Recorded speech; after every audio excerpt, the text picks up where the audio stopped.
우리 미술 시간 시작해 볼게요. 우리 이번 시간에는 바로크랑 로코코에 대해서 배울 거예요. 그래서 바로크, 로코코 미술에 대해서 설명할 수 있어야 하고요. 바로크, 로코코 미술 작품을 감상을 해볼 거예요. 우리 바로크 미술 먼저 바로 들어가 봅시다. 바로크 미술 같은 경우에는 이제 17세기 사회가 변화가 했어요. 우리 이전 시간에는 르네상스 시대였잖아. 그죠? 르네상스 시대에서 17세기로 오면서 사회가 변화가 됐는데 이제 교황청의 권위를 회복을 하기 위해서 억압하고 무력적으로 탄압을 했어요. 그러고 교회의 권위와 신앙의 절세성, 신이 부여한 왕권 찬양을 수단으로 미술을 이용을 했어요.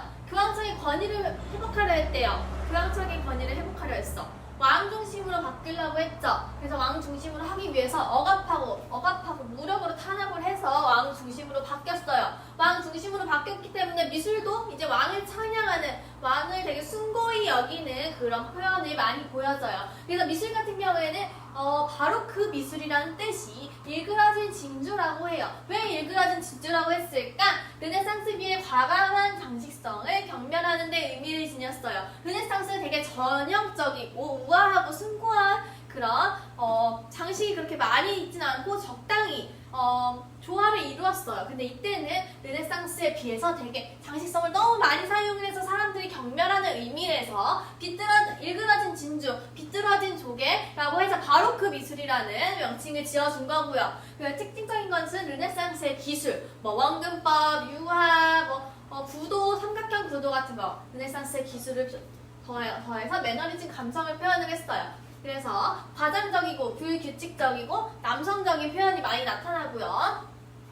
그리고 공간, 시간, 빛의 효과 이런 걸 중시했어요. 그래서 극적인 상황을 순간 포착해서 표현하는 그런 표현이 많이 나타났어요. 이거 르네상스 시대의 작품이에요. 그쵸? 여기 되게 정형적이고 구도가 되게 잘 맞고요. 그리고 양쪽 좌우 대칭이 조화롭고 색채도 너무 튀지 않은 선에서 적당한 그런 명료한 색채가 많이 나타나는데 이때 봐봐요. 바로크 미술이에요. 바로크 미술 같은 경우에 색채도 완전 빨갰다가 하얗다가 노랬다가 엄청 화려하죠? 화려하고 여기에 비해 되게 장식적인 게 막 많이 있었어요. 그치? 장식적이고 얘도 마찬가지예요. 얘도 바로크 정물화인데 정물화는 되게 여기 꽃도 되게 화려한 색깔을 사용해서 표현을 해줬고요. 이런 화려한 귀족 생활을 표현하는 모습이 나타나요. 그래서 르네상스 시대에 비해 되게 가정적이고 장식적이다. 이것만 아시면 될 것 같아요. 네, 그래서 미술의 특징을 한번 봅시다. 미술 특징 같은 경우에, 회화의 특징을 한번 봅시다. 강렬한 색채를 사용했어요. 그쵸? 극적인 명암과 질감 대비를 사용을 해서 어두운 부분은 어둡게, 밝은 부분은 완전 밝게 해서 명암 대비를 뚜렷하게 줬고요. 그리고 질감 대비를 표현을 했어요. 이런 부드러운 질감이라든지 아니면 여긴 안 보이는데 조금 까칠한 질감이라든지 이런 걸 되게 많이 했고요. 표현주의적 붓질이에요. 르네상스 같은 경우에 다 평면적으로 되게 명암법을 사용해서 부드럽게 표현을 해줬다면 표현적인 붓질로 인해서 울퉁불퉁한 표면이 나타날 수도 있다는 거고요. 역동적인 화면을 구성했어요. 르네상스 시대에는 우리 피라미드형 구도에서 되게 안정적인 구도를 사용을 했다면 여기는 구도가 다 달라요. 다 달라서 이전과는 다른 구성을 보이고요. 연극적인 장엄한, 감성적이고 자율적인 회화를 강조를 해서 정형적인 모습에서 탈피를 했고요. 대각선 구도라든지, 대각선 구도 뭐야? 이렇게 된 거, 그쵸? 이렇게 된 거. 그리고 단축법은 엄청 큰 것을 한 면에 단축시켜서 표현한 거예요. 그 눈속임 효과 같은 경우에는 뭘까요? 그림을 사실적으로 표현한 거예요. 그림을 사실적으로 어떻게 표현했어? 명암법을 사용해서 정말 극사실적으로 표현했다는 거죠. 그래서 눈속임 효과가 나타나는 그런 특징적인 게 보이고요. 바로크 조각 같은 경우에는 르네상스는 엄청 엄격한 규칙성이 있었어요. 사람의 비례는 어떻고 어디서부터 어디까지는 이런 비례를 사용을 해야 되고 어디는 근육이 얼마나 나타나야 되고 이런 것이 규칙이 있었다면 이제 거기서 벗어나서 이제 동적이고 환상적인 표현이 나타나서 순간적인 모습, 순간적인 표정 같은 것을 포착을 해서 사용을 했고요. 그리고 비상하는 듯한 자세, 역동적인 자세를 말하는 거죠. 다양한 의복 표현 등 다양한 분위기를 연출을 시켜줬어요. 봐요, 다 되게 바로크의 지역 조금 더 자세히 볼게요. 이탈리아 바로크 미술 같은 경우에는 제1양식이었죠. 그래서 교리 전달을 위해 새로운 양식으로 출발을 했어요. 그래서 합리적 요소를 중시하던 르네상스는 틀에 맞춰서 표현을 했잖아요. 그거와 달리 이제 감정이 섞이고 역동적인 스타일이 나타나는 그런 시대예요. 그리고 대중적인 공간과 호소력이 중시하는 성당후원의 종교화가 제작이 됐다는 거예요. 우리 아까 구교 1양식은 구교 중심이라고 했잖아요. 그쵸? 그래서 성당이라든가 종교화 같은 것에 후원을 받아서 그것에 대해서 주문 제작해서 만들어진 거고요. 그리고 작품 같은 경우에 작가 같은 경우에 카라바지오나 베르니니, 보로미니 이렇게 있어요. 카라바지오의 작품 유화 작품이고요. 베르니니의 그런 대리석 조각 작품이고요. 보로미니의 건축 작품이에요. 그래서 작가들을 한번 자세히 한번 봅시다. 카라바지오는 중요한 이유가 바로크 회화의 선구자래요. 카라바지오가 나옴으로 인해서 이제 바로크 회화가 시작이 됐다는 거예요. 그래서 중요하고 인간적, 일상적 종교와 양식을 통해 새로운 의미를 부여하려고 시작을 했어요. 그래서 하층민을 되게 성스럽게 표현을 했는데 원래는 우리 하층민을 그리지도 않았어요. 우리는 신, 그쵸? 신, 왕 이런 것만 이런 사람들 신 이런 것만 그렸는데 이제는 하층민을 통해서 되게 하층민을 되게 왕같이 신같이 표현을 해서 성스럽게 표현을 했고요. 사실주의적 회화랑 세속감 있고 현실감 있게 되게 표현을 했어요. 그래서 기법 같은 경우에는 단축법을 사용을 했어요. 아까 얘기했죠. 단축법을 되게 넓은 공간을 하나로 단축시켜서 표현을 했다는 거고요. 키아로스큐로 같은 경우에는 명암법인데 밝고 어두움을 표현했다는 그런 뜻이에요. 근데 여기선 테너브리즘은 이 밝고 어두움의 키아로스큐로의 영향을 받아서 밝은 것은 더 밝게, 어두운 것은 더 어둡게 해서 극적인 명암을 보여줬다는 게 테너브리즘이고요. 그리고 측광을 이용했다. 이 작품 한번 보세요. 작품이 앞에서 빛이 온 게 아니라 옆에서, 여기 옆에서 딱 빛이 와서 여긴 다 어둡게 표시가 됐잖아요. 그쵸? 그래서 측광을 이용했다는 거고요. 연극적인 요소가 부각이 되고 긴장감과 감정을 호소하는 그런 작품이 나타나요. 그래서 이 작품 한번 봅시다. 골리앗의 머리를 든 다윗이야. 이것은 얘 머리통 잡아서 들고 있는 거야. 시민의 그런 모습을 표현을 했고요. 하이라이트 표현을 이쪽에서 빛을 딱 받았기 때문에 화면 밖에서 광원을 표현한 명암 대조법을 사용을 했고요. 그리고 배경과 감상자가 서 있는 공간의 연결을 표현했어요. 배경이랑 감상자가 서 있는 공간 연결 효과를 나타났고요. 단축법이 있고 연극적으로 표현을 했다는 것이 특징적이에요. 이 의심하는 도마 같은 경우에도 되게 단축법을 사용을 하고 아까 말했던 테너브리즘을 이용해서 밝음과 어둠을 되게 많이 극적으로 표현을 했고요. 그리고 어딨어? 측광을 이용했어. 이쪽에서 얘도 빛을 이쪽에서 이용을 함으로써 측광을 이용해서 되게 강렬하게 표현하는 그런 작가예요. 두 번째 작품. 작가 베르니니 보시면 베르니니는 건축가, 조각가예요. 그래서 일단 조각 작품을 한번 볼게요.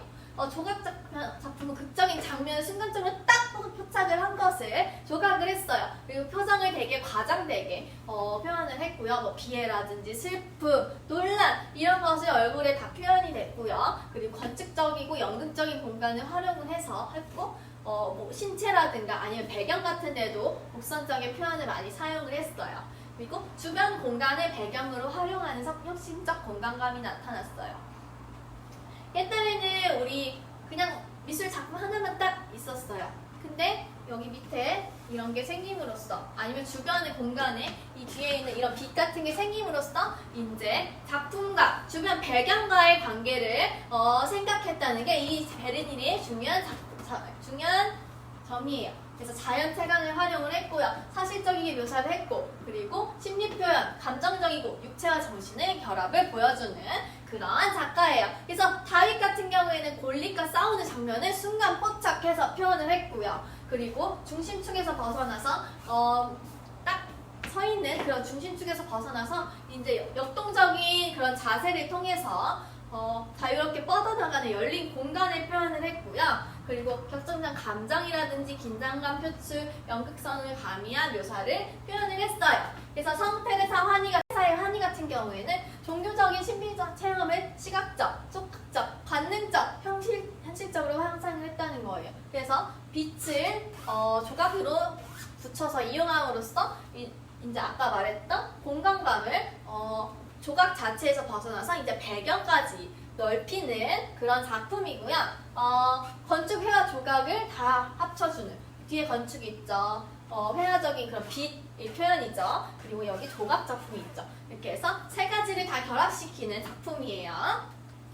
그 다음에 보로미니 작품 봅시다. 보로미니 같은 경우는 건축가예요. 그래서 건축을 인간의 신체 비율을 사용을 해서 표현을 했고요. 고전적인 건축을 벗어나서 이제 더 복잡하고 되게 일자가 아니라 구불구불한 표현이 많은 그런 유기적인 건축 양식이에요. 그 다음에 우리 이탈리아 말고 스페인 바로크 한번 봅시다. 스페인 바로크 같은 경우에는 구교 중심이에요. 아까 제1양식으로 되어 있었죠? 제1양식의 구교 중심으로 왕실 후원을 많이 받아서 이제 왕실의 초상화라든지 분상화라든지 이런 것을 많이 표현을 했어요. 그래서 수스 바란이랑 벨라스케스라는 작가가 있는데 벨라스케스 먼저 봅시다. 벨라스케스 같은 경우에는 스페인 출신의 대표적인 궁정화가예요. 그림 엄청 잘 그렸어. 그리고 아까 바로크의 창시자인 카라바치오의 영향을 받았어요. 카라바치오는 시각적인 사실주의, 사실적으로 그렸죠. 그리고 베네치아파, 이전 시대의 베네치아파의 영향을 받아서 밝고 선명한 색을 사용을 했어요. 그리고 인상주의 마네와 르누아르의 영향을 줬어요. 인상주의는 우리 다음에 배울 거예요. 영향을 줘서 이제 인간의 존재의 중요성, 그리고 본질성, 그리고 민중에 대한 애착 같은 걸 표현을 했고요. 보테고네스라는 그런 기법을 사용을 해서 풍부한 색트라든지 강한 명암 대비, 환영적인 공간, 윤곽 없이 자유로운 붓질 같은 것을 사용을 했어요. 그래서 우리 거의 사실적인데 밝고 선명한 색을 사용을 했다 정도만 보시면 될 것 같아요. 그래서 교황 이노센트 10세 같은 경우는 이것도 진짜 중요한 작품이에요. 이 작품을 보시면 이제 교황이라는 게 딱 보이죠. 교황의 권위, 교황의 그런 고집스러운 얼굴이 다 눈에 보여요. 성격이 눈에 보이고요. 시각적으로 봤을 때 사실적이게 보이잖아요. 교황이 이렇게 똑같이 생겼을 거예요. 그렇죠? 그래서 시각적인 사실 양식을 초상화하고요. 신효들 같은 경우에는 정말 중요한 작품입니다. 카라바치의 영향을 받아서 이제 측면 어디 빛이 어디서 났을까? 여기서 이렇게 오네, 그죠? 이렇게 와서 이쪽이 어둡고 이쪽이 밝게 강한 명암 대비가 나타나고요. 독자적인 것을 무릎감을 두껍게 발라가지고 이제 섬세하게 조절을 했다라는 정도 보시면 될 것 같아요. 그래서 화면 구성이 되게 엄격하고요. 여기는 거울이 있고 여기는 문이 있잖아, 그쵸? 이렇게 거울로 비추는 것을 통해서 이제 공간의 확장을 보여주는 그런 작품이에요.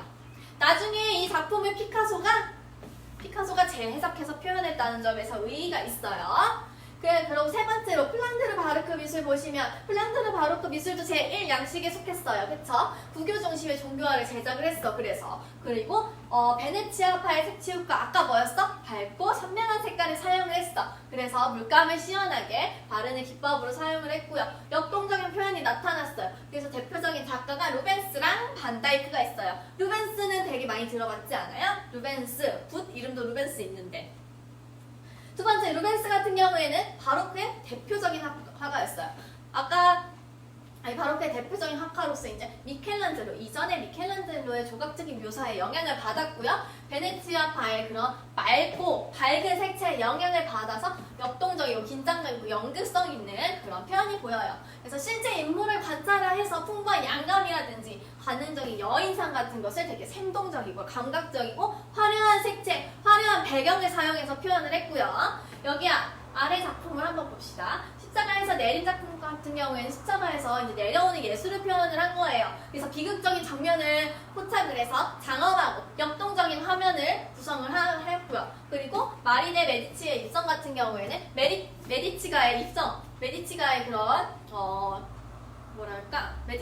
그런 행사 같은 것을 표현을 한 거예요. 그래서 사실적인 표현이고요. 그리고 소묘와 채색의 통합적인 표현을 해서 좀 더 견고하게 표현을 해줬고요. 이 사랑의 정원 같은 경우에는 티치아노의 영향을 받았어요. 티치아노도 되게 밝고 선명한 색깔을 사용하고 장식적이거든요. 그것에 영향을 받아서 이 작품도 밝고 색채가 되게 어두운 색채가 많이 없죠. 밝고 여러 가지 색채를 사용을 하고 주변의 공간이 되게 장식적이에요. 이렇게 표현을 했습니다.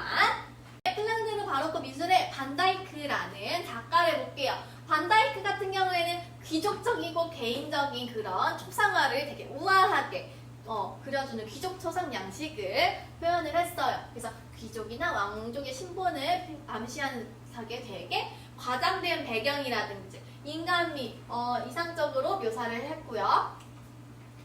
이 사냥에 나온 찰스 일제 초상 같은 경우에는 격식과 위엄을 갖췄어요. 그래서 초상화에 비해서 원래 초상화에 비해서 좀 부드럽게 연출을 했고요. 이 작가 이것도 되게 귀족의 그런 여인을 표현을 했어요. 그리고 우리 세 번째로 네덜란드 바로크 미술 네 번째로 네덜란드 미술 봅시다. 네덜란드 바로크 미술 같은 경우는 제2 양식이라고 했잖아요. 그쵸? 상업의 발달에 따라서 이제 중상층이 형성이 됐어요. 형성이 되고 중상층도 되게 생각이 많아졌어. 머리가 좋아졌어. 그래서 소시민의 미술 취향도 형성이 됐고요. 그리고 새로운 칼뱅주의의 신교 중심이었어요. 그래서 후원자이즈의 그림이 생산이 됐어요. 생산이 되고 일상의 삶과 밀접한 장르를 표현을 했어요. 아까 뭐라고 했어? 제1 양식은 우리 부교 중심, 제 양식은 신교 중심이어서 1양식은 왕 같은 것을 표현을 했다면 제 2양식은 되게 서민적인 모습을 표현을 많이 했다고 했잖아요. 그쵸? 그래서 정글, 총선, 풍경, 풍속 같은 되게 많은 장르가 나타났고요. 이제라가 이때 발달해서 이제 이제를 세워놓고 그림을 그리게 됐어요.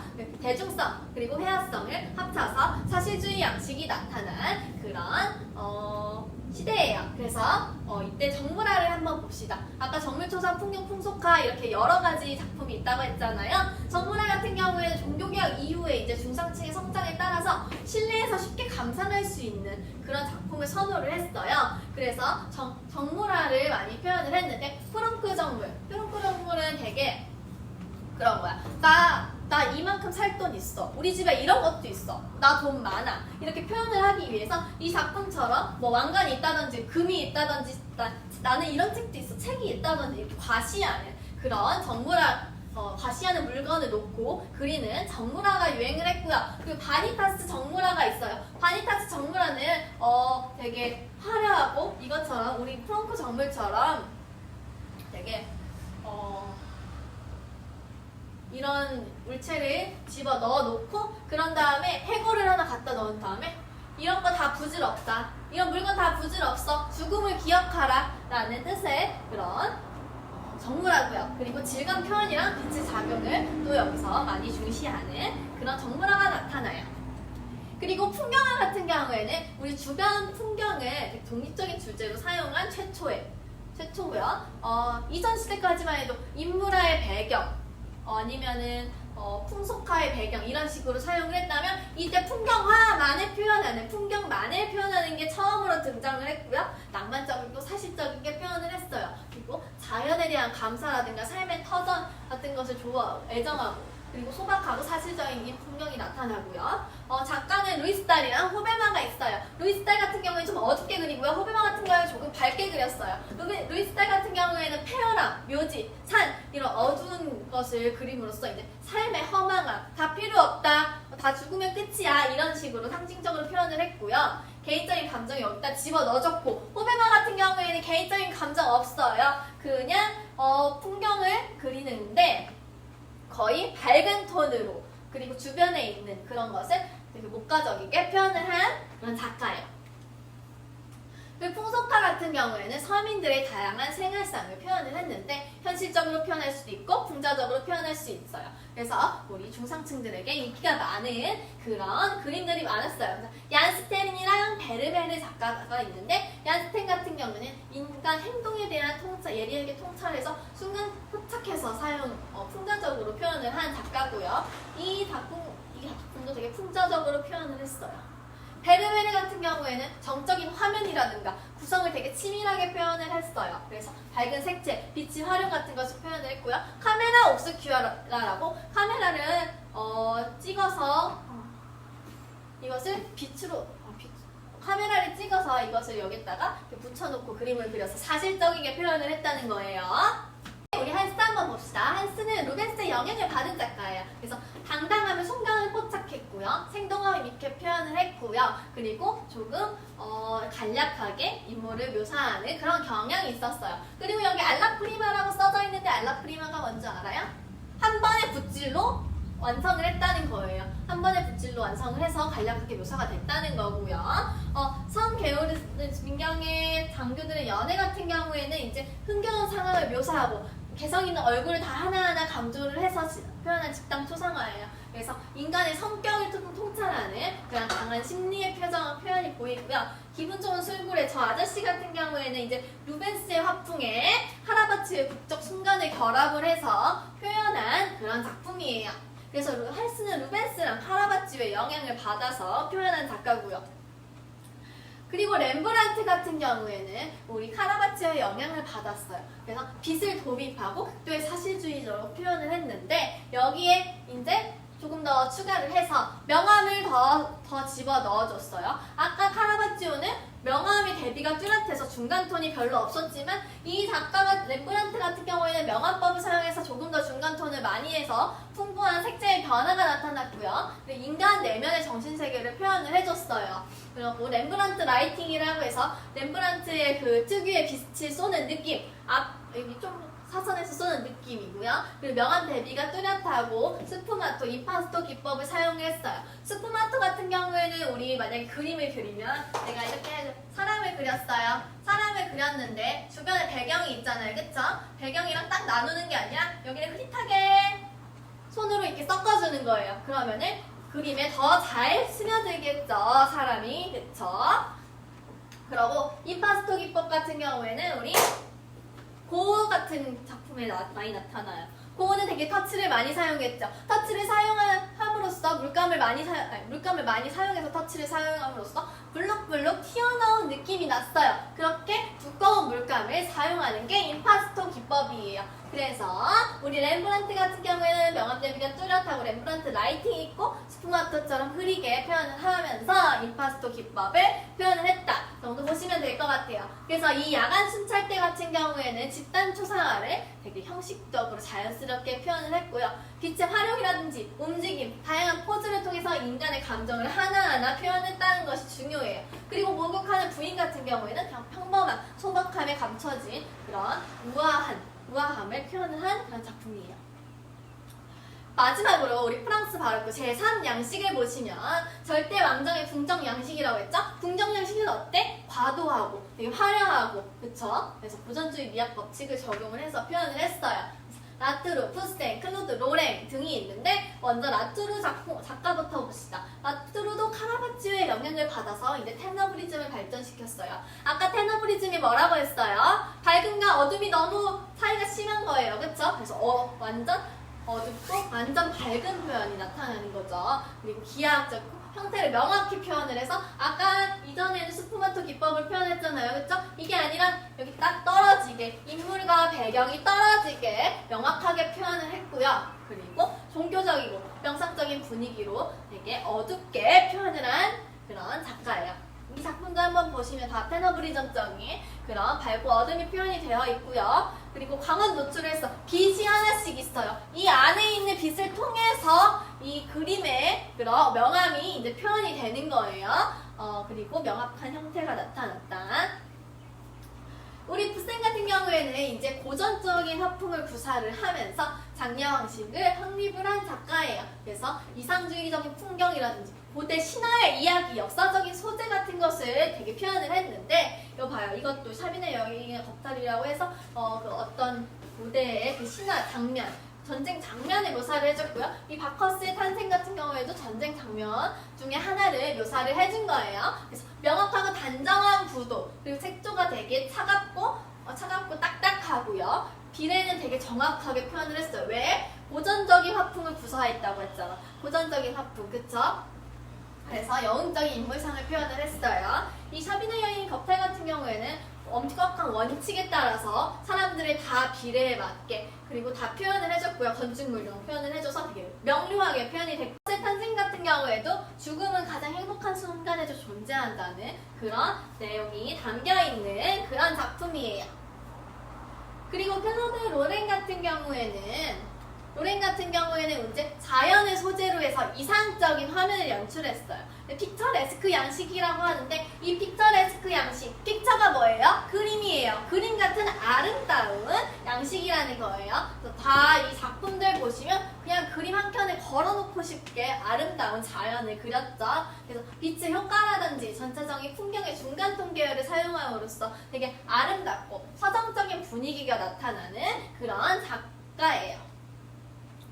그리고 우리 바로크 미술 다음에 로코코 미술이 이어지는데 바로크는 17세기, 로코코는 18세기예요. 그래서 18세기 배경을 한번 보시면 이전 시대는 절대 왕정이었잖아요. 왕권의 세태로 이제 귀족이 되게 등장을 많이 했어요. 등장을 해서 귀족의 향락의 문화가 발달이 됐고요. 그리고 장식적이고 감각적이고 현실적인 그런 프랑스 중심의 작품이에요. 작품들이 나타났어요.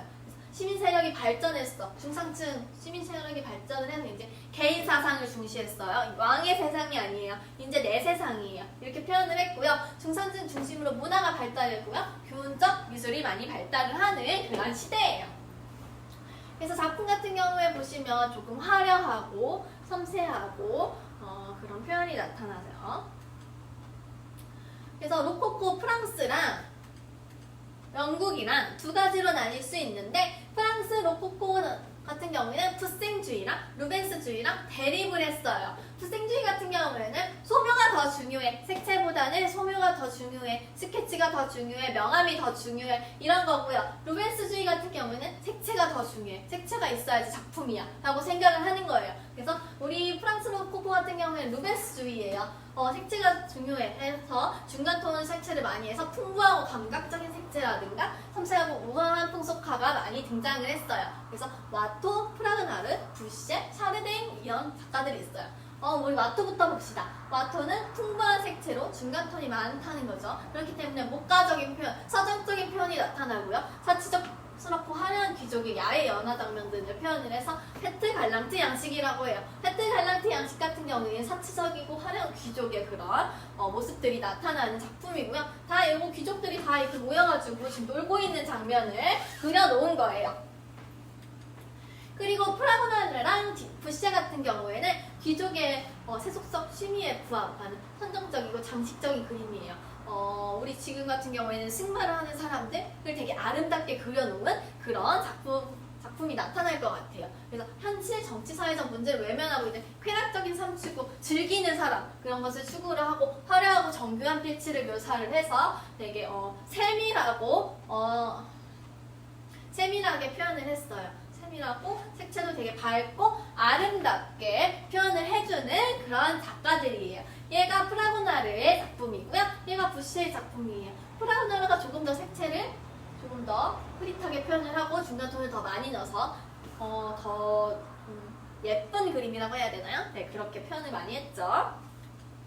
그리고 샤르댕 같은 경우에는 우리 시민사회를 되게 받아들여서 객관적으로 묘사를 했어요. 우리가 지금 살아있는 모습을 객관적으로 그림을 그렸다는 거예요. 풍속화죠. 그게 풍속화가 제작이 됐고요. 그리고 서민들의 주방용품을 소박하게 사실적으로 표현한 정무라예요. 정무라가 나타났어요. 그리고 구성을 정무라는 어떻게 다 구성적이고 다 계획에 따라서 놓고 그것을 보고 그리잖아요. 그쵸? 그래서 사실적으로 묘사했어요. 계획적으로 구성해서 표현을 했고요.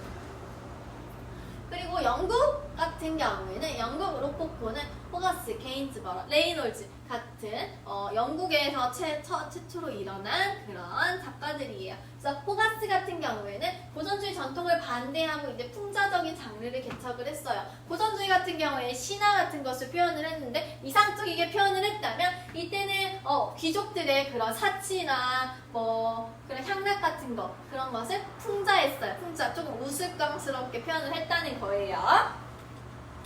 그리고 게인즈버러 같은 경우에는 반다이크의 영향을 받아가지고 풍경 배경이 되게 예쁘게 나타나고요. 상류사회의 초상화를 제작을 했어요. 그래서 목가적인 풍경이 나타났어요. 아까 호베마의 그런 풍경화 같은 게 뒤에 나타난 거예요.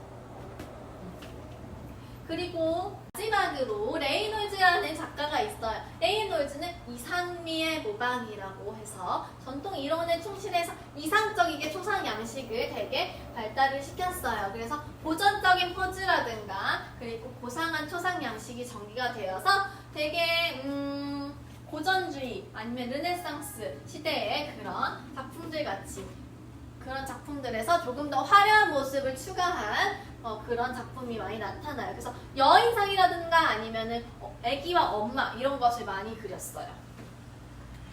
네, 우리 이번 시간에는 바로크랑 인상주의 배웠어요.